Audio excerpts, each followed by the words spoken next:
Lovely. Thank you.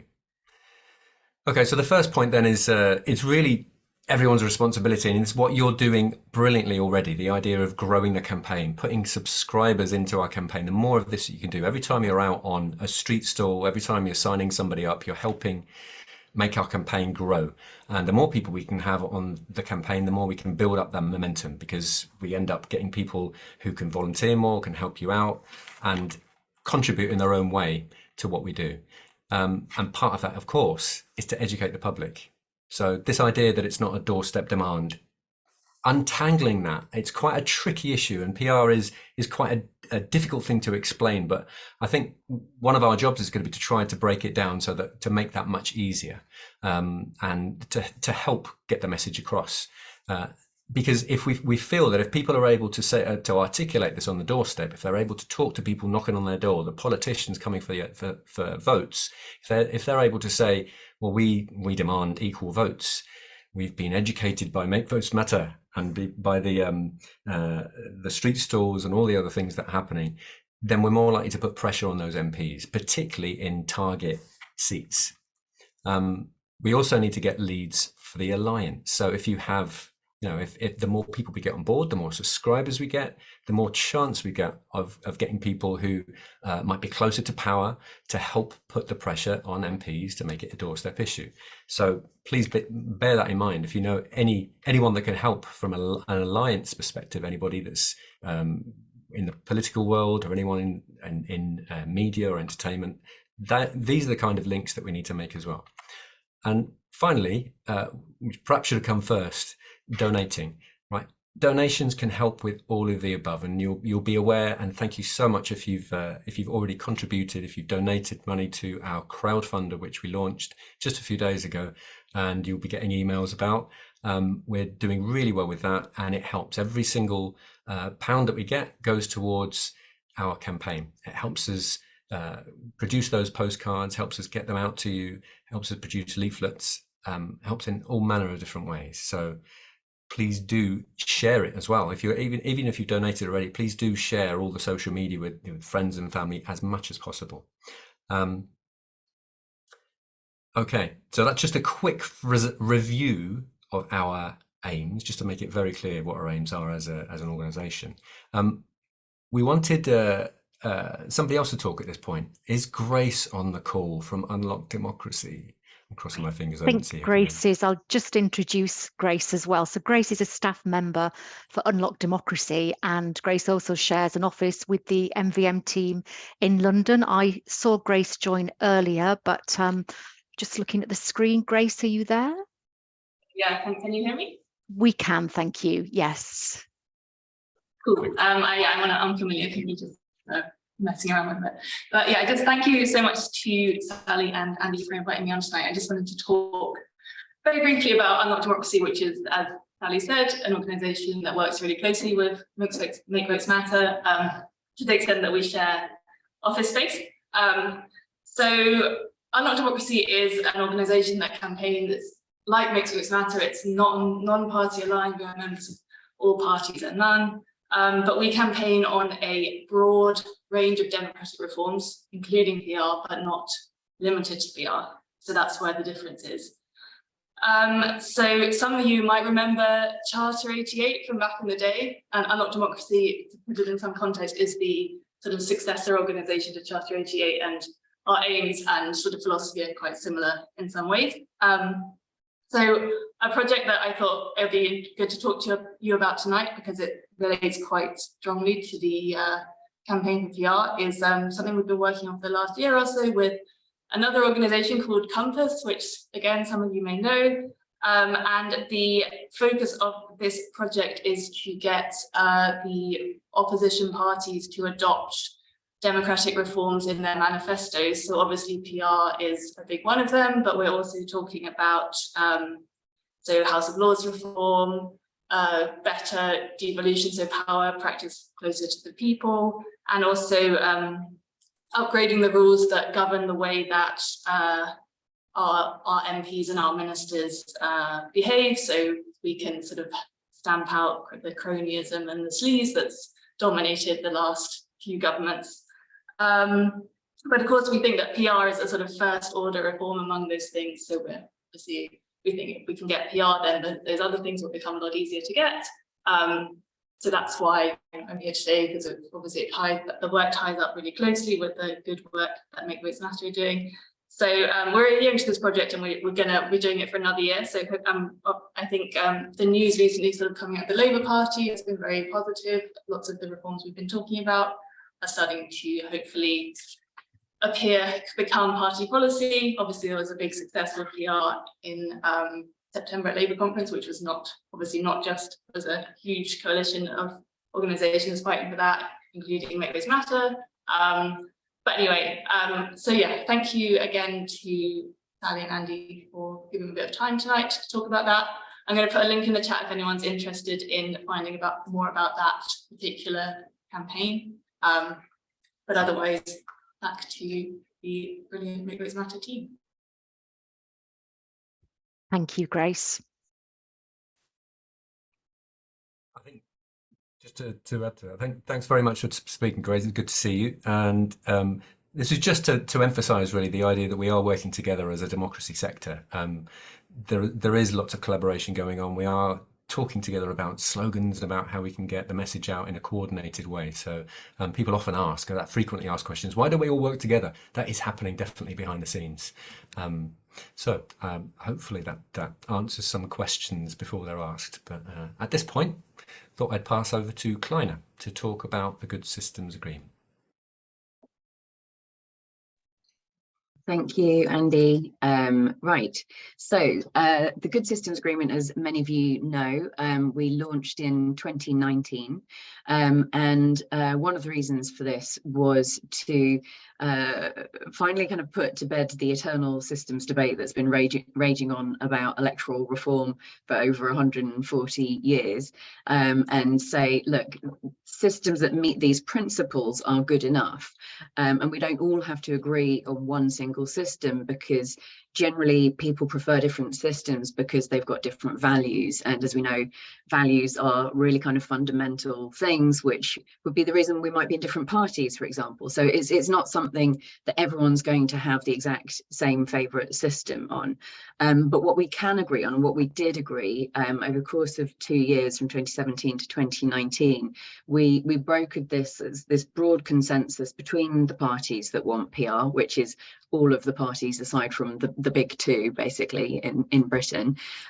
So as many of you now know, we've got Labour more on board now since conference this year, but we wouldn't quite put them in the full pro-PR party category. So all of the other opposition parties basically signed this agreement alongside all sorts of other organisations. So, for example, Unlock Democracy and many others, and celebrities and also politicians from the two big parties. And it sets out the 10 principles of good voting systems, most important of which is proportionality. And the reason we say that is the academic evidence from political science that shows that the outcomes of proportionality are really valuable. So the better social, environmental and economic outcomes that we would like to see in this country and around the world. A lot of kind of very uncontentious stuff, like taking faster action on the climate crisis, and making sure that people have enough to live comfortably, so more equality and all of those kind of good things.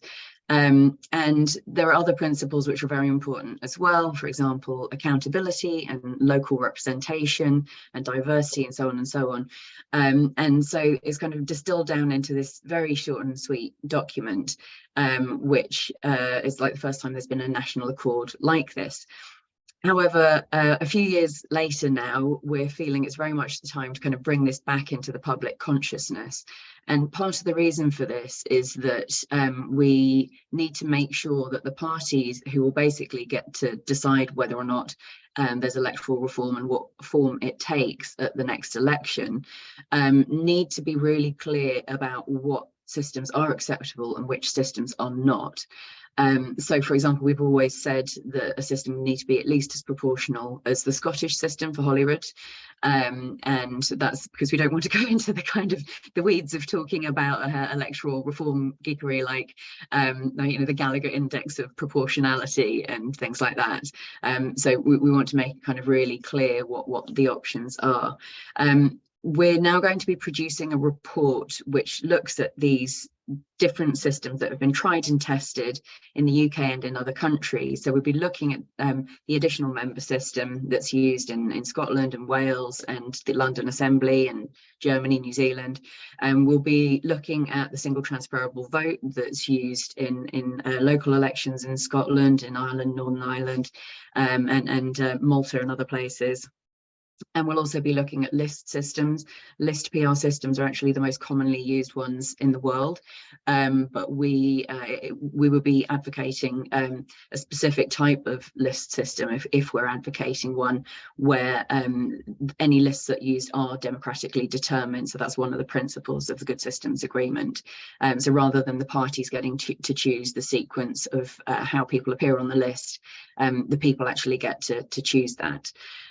So we'll be looking at those three systems, but like the variations of those systems which do meet the Good Systems Agreement.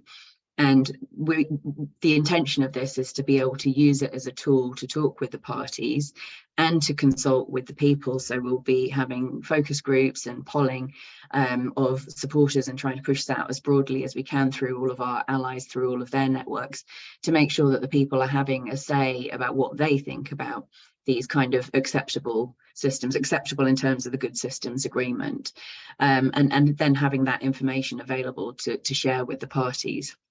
We're not intending to end up from this process pointing at one specific system. We're not going to do we've all got this same favorite kind of idea. And I think that could be really dangerous if we did, in fact, because at the end of the day, the reality will be that the voting system, whether or not it gets through Parliament, will depend on whether Labour MPs are voting for it. And so it has to be kind of palatable to the majority of Labour MPs as well as the MPs from the other parties. So we're kind of aiming for that situation in which we get majority of pro-PR MPs. Labour hopefully has it in their manifesto. This is kind of key focus of the campaign, as Andy's been saying. And if it's in all of the manifestos, the parties can then implement a form of PR if we end up in that situation. Some would say it would be great to have a full kind of citizen process on this. And I think in an ideal world that would be the case. So, for example, to have a citizens' assembly. The reality of the kind of electoral arithmetic is that the best scenario for getting PR will be a hung parliament in which Labour can lead a government, but with other parties kind of holding their feet to the fire to make sure that they do implement PR. The way things are currently looking is going to require that insistence of the other parties and them having skin in the game in order to make it work. And in that situation, it could be a somewhat unstable government. Like we have no idea how everything is going to come out of the wash at the next election. So it could be that if we ran a process after the election to try to figure out what system the people would most like to have, that actually that could take so long that we'd end up not having we wouldn't be able to implement it before the next election, and we could then lose the opportunity. So I think what we need to do is move to a good enough system, and then if it needs to be reviewed down the line, then there can be another process, for example, a citizens' assembly, if that's what people are asking for. But I think the key thing is to move to PR. Have I covered everything? I think I have. Just brief mention, if people want to discuss voting system, there's a specific Slack channel for this, so do feel free to go and get involved there. There's also a WhatsApp group, so if you do want to talk about voting systems, feel free in those contexts, but generally we're trying to kind of keep the focus on the campaign activity. Thank you so much, Klina. It's a complicated thing, but you summarize it so well, and it's so important that it gets summarized. And yeah, I think it's also a perennial issue, isn't it? With all of these meetings, people want to talk about different systems. So having a place where that can be thrashed out is really valuable, and that's exactly what the Slack channel is going to be all about, and is turning out to be as well. We wanted to set aside some time. I'm sure you remember in the invitation for local group leaders to speak. So I've put a call out to Stephen Skinner. I know that he's out there. I don't know if he can unmute his mic and say hello, but he was going to talk to us about speaking to colleges about Make Votes Matter and about electoral reform. You there, Stephen? Yes, I was inspired to talk about to schools and colleges by fact, well, because our local MP, I saw that our local MP had actually gone and spoken to a school near me, so I thought, well, I might approach them and see if I can go and talk to them about PR. Well, I was able to go and do this. Initially, I did this in 2021 by Zoom, but then I've repeated it this year face to face, and since then I've also spoken at some other schools and also at a local FE college. I presented on, I mean, I have actually approached other places as well. I've had no response, or I've had vague responses, but I'm still following this through. There's only two A levels that do, only two A level, whereas typically I give a talk to school into, well, sixth forms, which are studying A level politics. There are two A level, well, what are they called? A levels that are actually offer politics. And both of them, actually, the syllabuses are actually remarkably the same, really. They both really deal with UK, USA, and then with voting systems. But the people I've spoken to seem to be pretty well gen up in PR and voting systems and so on like that. But I've still found it very much found it a very interesting and stimulating situation talking to them. I've actually done PowerPoint slide presentations of about 20 slides. I've talked first about UK. I first talked about the UK government situation, looking at the 29 election, also looking at the 2005 election, because I'm very concerned not to be just seem to be knocking the Tories the whole time, but look at the 2005 election where Labour won with 35.2% of the vote. I also concentrate on looking at local elections. It's been comparatively easy to do for local elections in this area because we've fortunately got situations where our local Tories have got a huge majority on the local council, even though they've got well less than half the vote. But when I've also spoken outside of this regional area, I've also had pie charts for those local or those district councils, and be able to also show how there again that PR is working. PR would actually provide them with democracy, and that first past the post isn't. I've had a lot of good questions from the students, and what I also end up with is a vote at the end from them as to whether they would actually go for PR and first past the post. And so far, they've all chosen. There's all been a majority for PR rather than first past the post. I suppose I could give it at some point, and I would get the opposite. But so far, I've been in that sense, that very simple sense, successful. But what I would say is it's well worth going to. It's also a much younger audience to get to, rather than, with all due respect, so many audiences of so many political groups seem to be, like me, pretty old. So it's nice to, by the way, I say that as someone who was at the European Movement conference last Saturday, and God knows, I think most of the people are my age. So it's actually nice to go and talk to people who are about 17 or 18 for a change. That's it. Stephen, that's fantastic. It's definitely something on our radar. We need to get younger people onto the movement, and I've still got to get round to visiting my old school to do a talk. I need to plan that myself. So always fascinating to hear how that goes. Laurie was also going to talk, I understand. I don't know if Laurie's about and can unmute his mic so we can compare notes. How's it been for you, Laurie? You've done some speaking at colleges as well. Yeah, okay. Can you hear me? Okay. Yep, perfect. Yeah, good. Okay, I can't see myself. I presume you can see me okay as well. Yeah, well, it's very interesting. I've just had quite a bruising today, actually. I was at Ivy Bridge Community College talking to the sixth form, a lot of them, about PR. And it's interesting, Stephen Skinner, we must have a chat. And sorry we couldn't get a chat last night. It never happened. That was due to be lining up. But it would be very good to do that. And yeah, I find a huge difference between talking to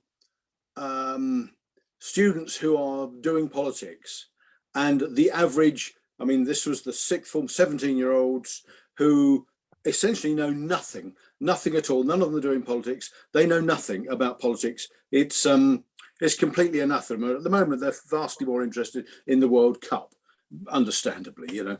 And so just about 2 hours ago, I had a phone call from the head of the sixth form, and they were sort of basically at the end. The deputy head who was there, who was summing up and saying thank you, blah blah blah, and said something which was entirely wrong, and I contradicted her in front of the pupils, you know, and I thought, okay, this is a mistake, you know, but I just couldn't let her get away with it. It was something about all their votes, all their votes were mattered, you know, in the context of Southwest Devon, which is a completely safe Tory seat. Gary Streeter got 62% of the vote there last time. Completely safe Tory seat. Is it a safe Tory seat next time? Well, you know, it's probably. And there was a general sort of feeling. Somebody asked about the wasted votes thing. I think it was one of the teachers there. There were 4 teachers there. One with deputy head, and she was asking about the wasted votes thing. So I elaborated on the wasted votes thing. And I think the general feeling was that in this chat with Kim I had a couple of hours ago, that, I mean, I'm taking away that these 17-year-olds are really quite, I mean, they must look upon life quite despairingly, and to have someone like me, and I'm taking something away from this, saying that it's, I'm paraphrasing, it's all a bit of a waste of time. Your vote in your constituency, unless it's Tory, is a waste of time, sort of thing. And elaborating on the 71%, 72% wasted votes thing. And the big takeaway is don't contradict the deputy head, is what I'm taking away from this. So they weren't too happy about that. But generally speaking, I know, yes, don't go. But the difference between talking to, you know, the average sixth form, all of them who know nothing, and it's only the second time I've done that. And the first time wasn't that, I don't think it was me, it's just they're sort of, you know, they're not that interested actually. Another community college in Kingsbridge, Klina will know it, they had an opt-in session, which I think I will sort of go for. And the 60 people I had there, 60 ones I had there, were opting in for me doing a talk about politics. Much better. And, you know, I've gone to my old school and Shrewsbury School and other places. And, you know, when you're talking to people who have a fundamental knowledge about politics, it's very, very different to people who know nothing.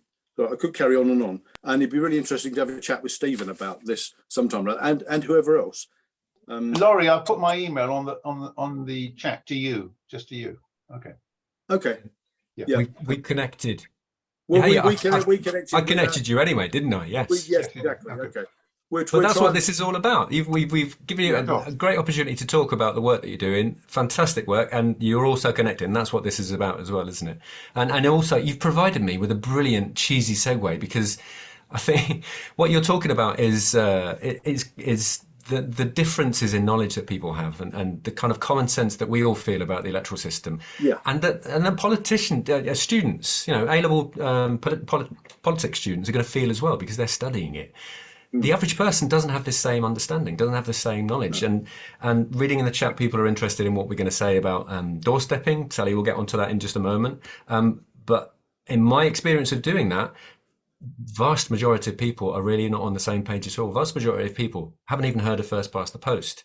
Yeah. Or sometimes don't even recognise the difference between local and national elections. So there's a huge education job that we've got, and going into talking to schools, I think, is a really valuable way of doing that, and hopefully inspiring maybe some younger people to get involved. But it's also potentially a really good way of practicing those arguments that you can take to the doorstep. And I tell you what, they're much easier to make on the doorstep.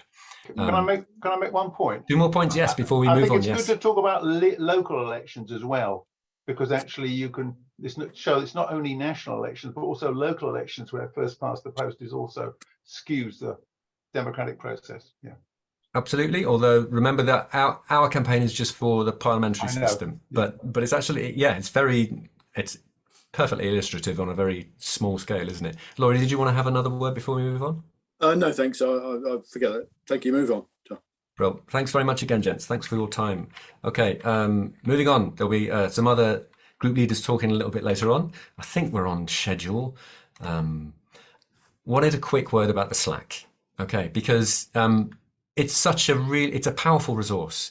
I know that some people, we're getting lots and lots more members on it, and people are using it. It's something you've kind of got to get used to. It's not a perfect system, but it is the system that we've got, and it's where everyone's come together and being able to talk about. You can see the discussions on the left-hand side. So these are the channels that we've set up. We've got a welcome channel, councils for PR for that campaign that's ongoing. There's a local groups channel, Operation Postcard for that campaign, and the best practice resources channel there as well. And of course, something on voting systems. So people are desperate to talk about that. Please do join in that channel. The reason I wanted to draw people's attention to it is because I think I'm realizing in using it myself, there's a trickiness about it, and that is the use of threads. So a thread is a really useful thing in Slack because it helps focus all your conversations in one place. And if you're not aware of what a thread looks like, you can easily be starting new conversations all the time. And that's how Slack can get kind of untidy and a little bit messy. So I think that's the big message that we wanted to give to everyone. Anyone that's using Slack at the moment, try and be aware of how you're responding to messages, because every time you click just below a message and it doesn't say thread at the top, then you're starting a new conversation. And every time you want to reply to a conversation, what you need to do is hover over at the top right-hand side and click on the little speech bubble. Then you can reply in the thread. And that tends to happen over the right-hand side. And you can see the example there. You can imagine all of these messages appearing. You don't really want to read all of these messages. That's why they're in the thread, because it's a discussion between me and Sally that are happening sort of on the right-hand side. So look out for that little speech bubble, try and respond to the thread. But if you haven't yet joined Slack, Sally, are you able to put the link to join the Slack in the chat? I will. I shall pop it in shortly. Yeah. Brilliant. Okay, there'll be a link there. It's a wide open link. It stays permanently open. Please encourage other people to join it as well. And what we're tending to find, it's a community like any other community. People come into it and they're welcomed, and if they have questions, then they get answered. So it should be self-sustaining. People should be able to help each other understand how to use this better. But it's a really useful way of sharing resources, and we'll talk a little bit more about how things could be shared in just a moment. Before we do, I wanted to pass back to Klina to talk about the Equal Votes Awards.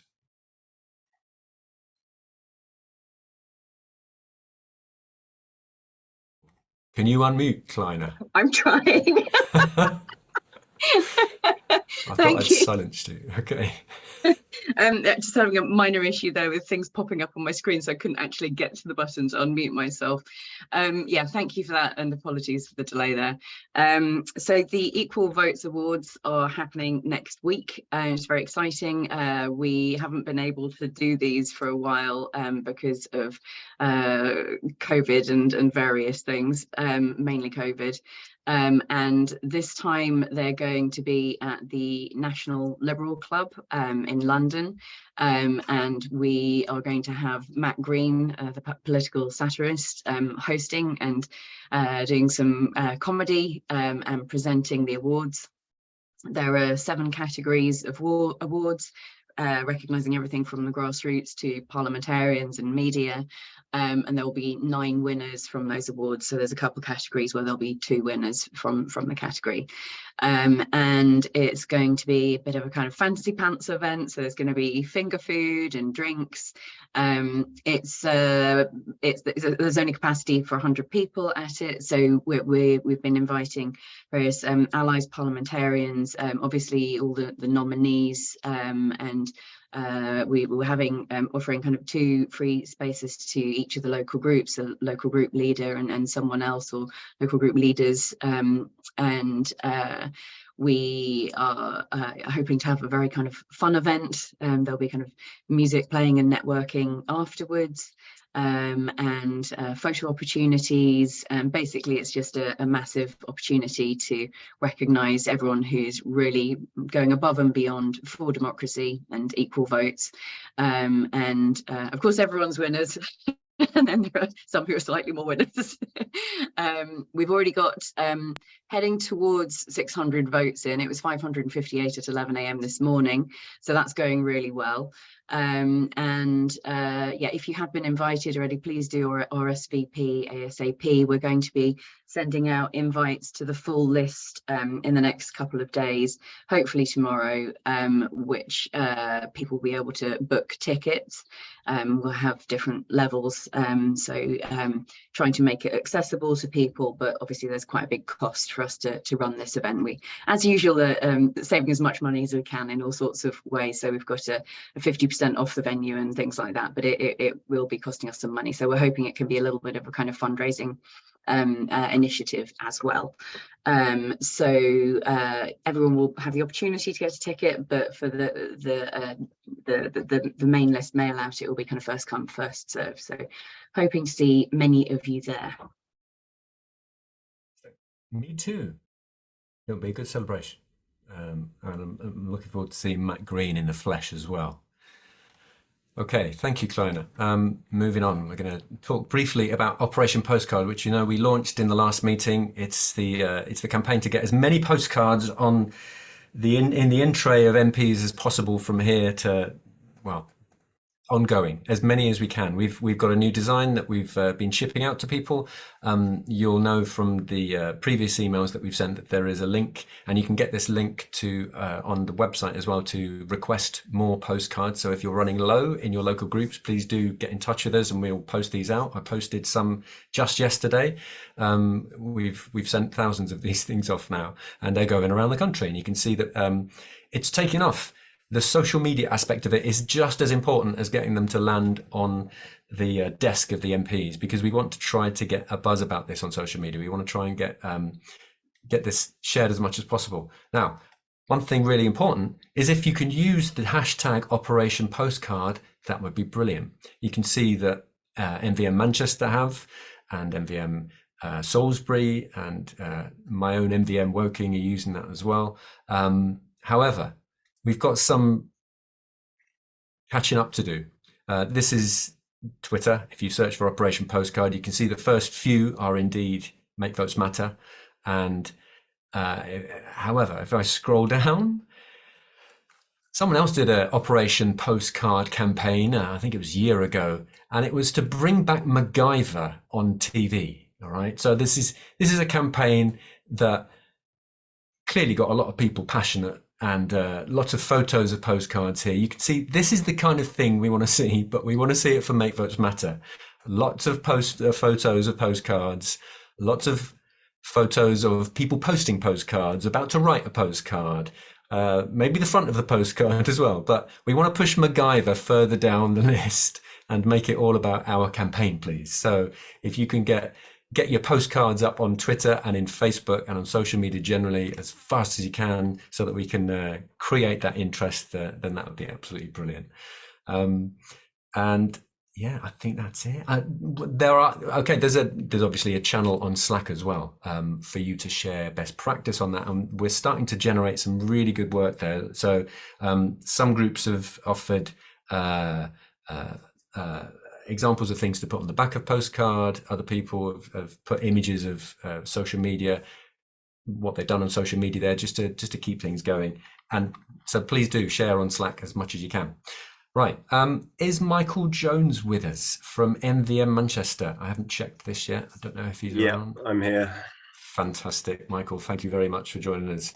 Over to you, Michael. Okay, I was just going to do a quick update in place of Abby Jones, who's our team leader here in Manchester. So we've got two items to talk about. One, we've been doing, we did a street stall a week and a half ago, and we've got another one coming up this weekend on Market Street in Manchester, which is the main kind of shopping thoroughfare. There are also Christmas market stalls there at the moment, so there's just thousands of people, which has been an interesting experience because his previous stalls we've done in a slightly quieter kind of town square area in Manchester. But it's been really promising just to have that number of people see, and the it catches people's attention and we get to have some chats. We had 13 people fill out postcards, which we have to send off. We gave out a few more, which hopefully they'll follow through and send off, but yeah, it's better when it's under our control. We have been reaching out through the Action Network and also use meetup.com for a local group, and that's attracted a couple of new activists who joined us at the meeting as well, including an American who's studying politics over here in Manchester, which is great.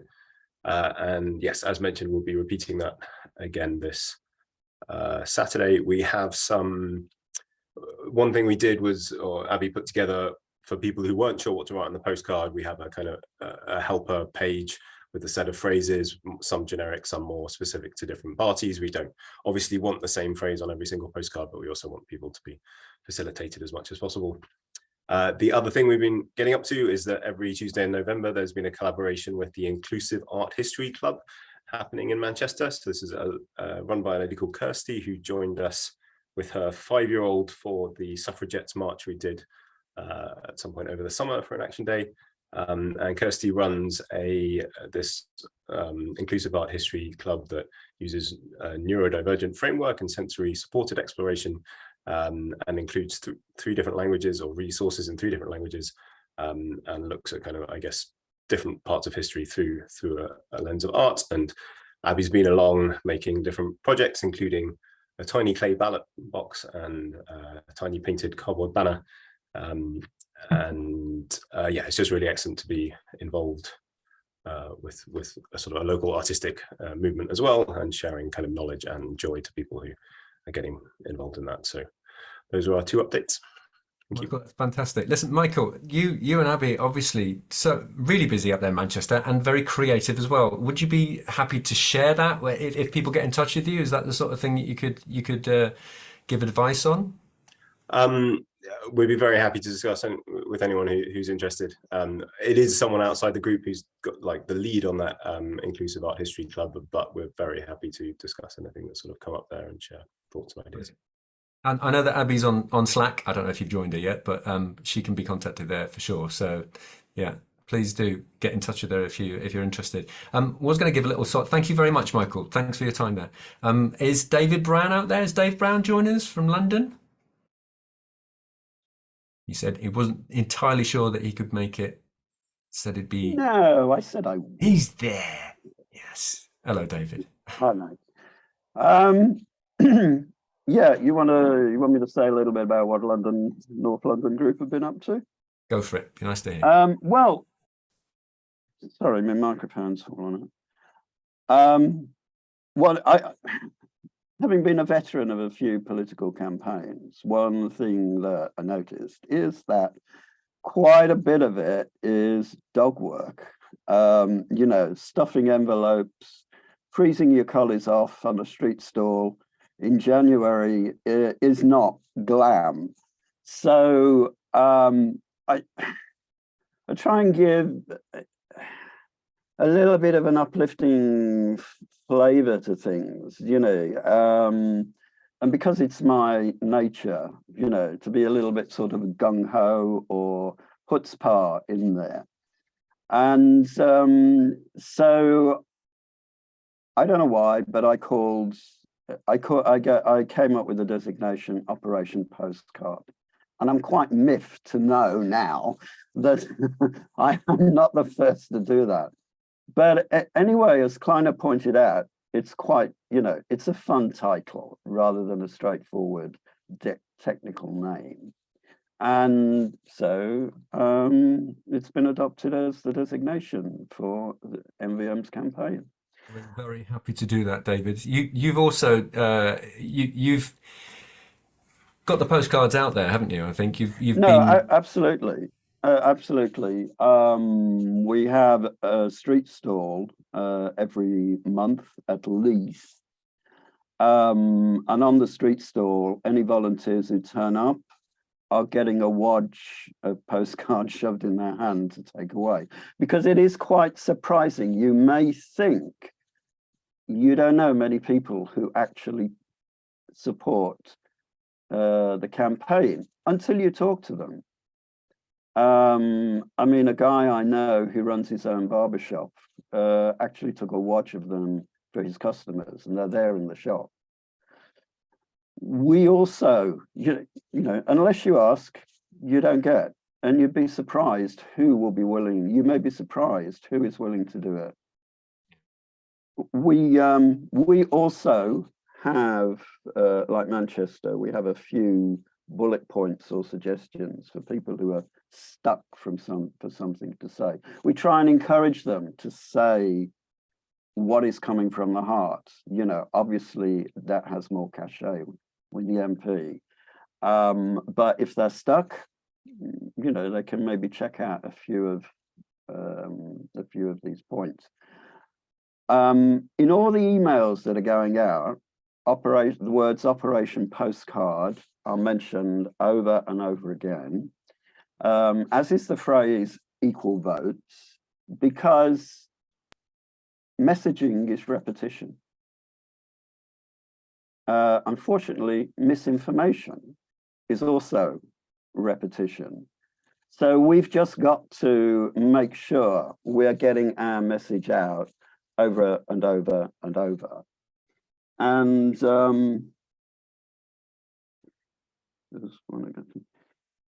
yeah, and because this is, you know, continuing the sort of military campaign analogy, it's also described as a softening up operation on MPs leading up to the lobby. And so on every email, there's the program of what we're doing every month.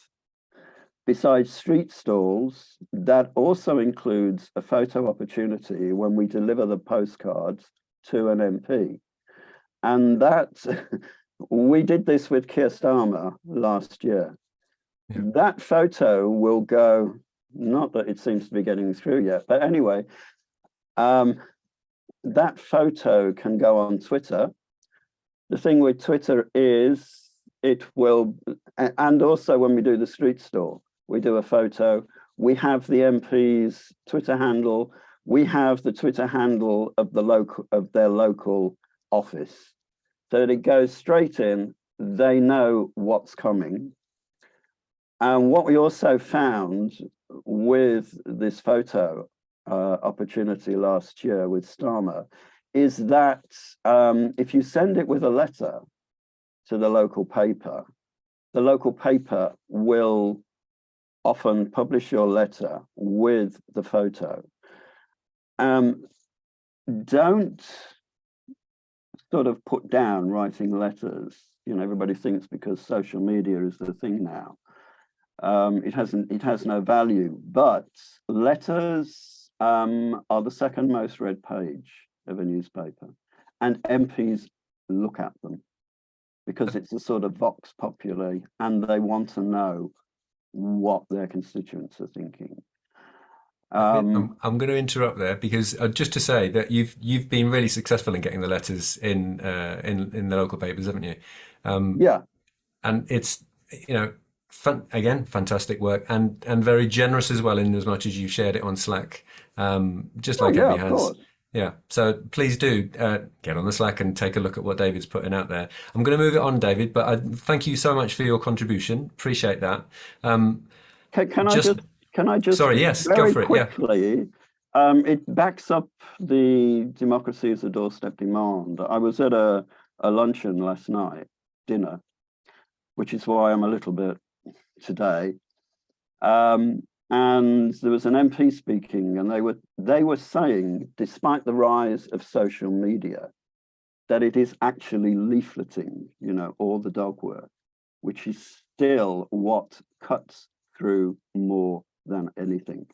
It's more expensive, demands more man hours, which is why everybody finds social media convenient. But that's just something to be aware of. Leafleting is what really cuts through. provided it was the perfect segue. Thank you, David, because Sally's going to talk about exactly that. Thank you so much again, David. I agree, David. Yes, thank you. So this is the door knocking trial. So it's a trial to canvass doorsteps as an MVM activist. After we've tested it, we're going to offer some training sessions for anyone who might be interested in trying it or doing it in your own group or area. So far, Andy and some of his colleagues in Woking have trialled it, and my colleague James Southern, I think he's here tonight, and I have tested it in Southampton. We've used a Google form with a set of questions and a script, which we've been able to access on our phones. And we just tried a random area in Southampton. When the person answered the door, we said, "Hi, my name's Sally. I'm a volunteer with Make Votes Matter. We're carrying out a survey to find out how you feel about politics right now." And obviously the body language and their faces said it all, but people wanted to talk to us. That was definitely the reaction that we found. Nobody wanted to shut the door in our faces, and we weren't wearing any rosettes as such, so people were very open-minded to chat with us further. And we found that people were also willing to share with us their voting intention, which was interesting. So we had several questions. We said it would only take them 2 minutes of their time. And we wanted to try and get people to sign up to the campaign if possible. So one of the questions which seemed to work in getting people signed up was to say something like, we're trying to get 100 people signed up in your area. Would you be interested in hearing from us? And that was a question which seemed to work on the doorstep. For anybody that's done canvassing before, it is time consuming, and personally, I find it quite emotionally draining. I've probably knocked on thousands of doors in a different political campaign. So it is quite demanding. And we decided to switch from doorstep canvassing to leafleting halfway through. So we obviously reached more doorsteps at that point by leafleting. We would like to test to see if anybody signed up from a leaflet delivery, and we're looking at perhaps how we can work on that basis, how we can find out if it's effective in doing doorstep deliveries. But it was really interesting. People do think it is an issue. We asked, I was surprised at how many people knew about PR as well. So I tried to go in there open-minded and thinking, or you know, what's somebody's thoughts about this. And as I say, people did seem to know what it was. They were supportive of it. There was some confusion about the difference between local elections and national elections. So we need to find that balance so people are clear as to what this is, what we're talking about. So it's reforming the House of Commons. And also, some of you might know as well, people vote differently in local elections to how they vote in national elections. But there is interest, or there was interested in electoral reform in local politics as well.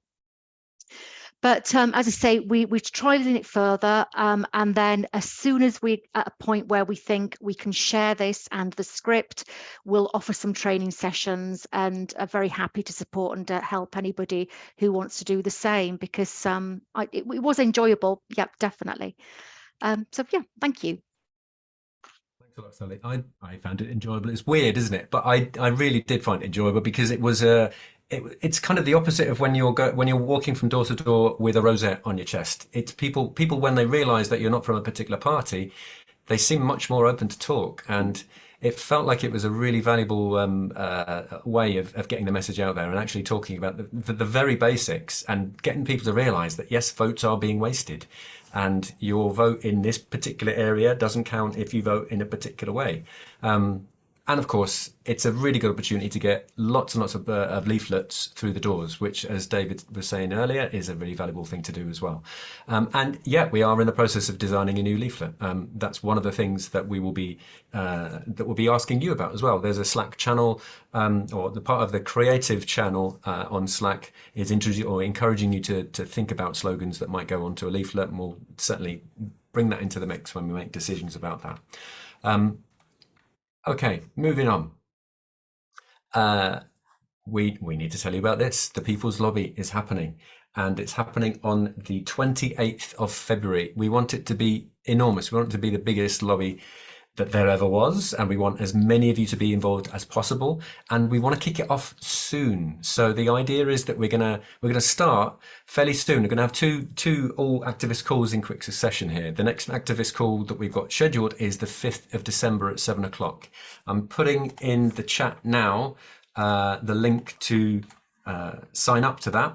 It's 7 o'clock, 5th of December, and that will be when we launch the lobbying. We talk about the plan, how to get organised, how you can get involved, how you can help, how you can, we'll be looking for volunteers to do all sorts of things. I know that some of you will have been involved in previous lobbies, and we'll be looking to make this, as I say, a huge success. So we were keen to start as soon as possible and to allow people a couple of weeks before recess to start lobbying their politicians before Christmas. Feel that the sooner we start on this, the better. Klina, I don't know if there's anything else you want to add to that, or? No, I think that's good. Grand. Okay. Which only leaves us to say that, look at that, we're finished with 2 minutes to 7. We've got 2 minutes to spare, but we wanted to say to give people the opportunity to hang around. Okay, so if there, as we said at the beginning, if there are any questions that you want to ask, or if things haven't been addressed in the chat, then please do stick around for another 10 minutes or so, and we'll be there to answer those questions. But that's the main meeting. That's it. We've come to the end now. So thank you so much for your time. Thanks for our guest speakers again for coming on to talk. Thanks, Sally. Thanks, Klina. And have a good evening, everyone. If you don't stick around, we'll see you next time. Hopefully see you on the 5th of December. And obviously see loads of you coming into Slack and sharing that Operation Postcard hashtag so that we can push MacGyver into history and celebrate David Brown's title there. Thank you very much, everyone. So I'll stop sharing.